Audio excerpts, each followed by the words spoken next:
Scott Morrison there. Let's talk now to Emily Taylor, CEO of Oxford Information Labs and a cybersecurity expert. Emily, good to see you. We'll get on to who the state-based actor could be in a moment. But first, how much do we know about what they actually did and how damaging it was?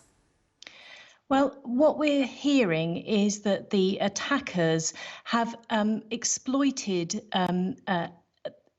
published exploits, proof of concept exploits, and what got their way into commonly used software and thereby compromised things like test and development servers within organizations that have been targeted. Often these haven't been patched or are poorly secured, and then from there they establish command and control networks.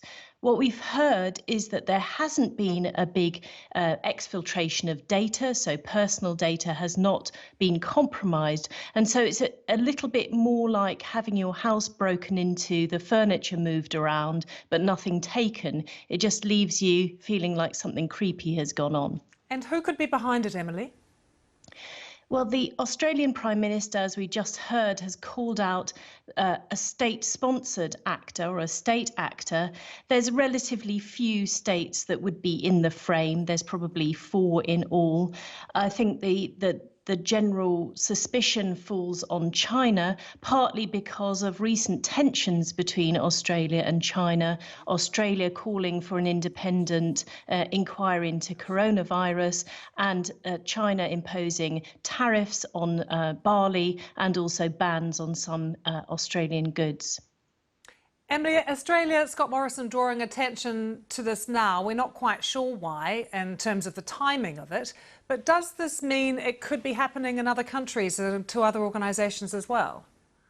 Unfortunately, the standard of general cybersecurity is very low. I mean, the real root cause of this sort of attack is not just unpatched software. You go behind that, and it's about the publication of so-called exploits by security researchers. If that's not done in a managed way, it can cause this kind of harm.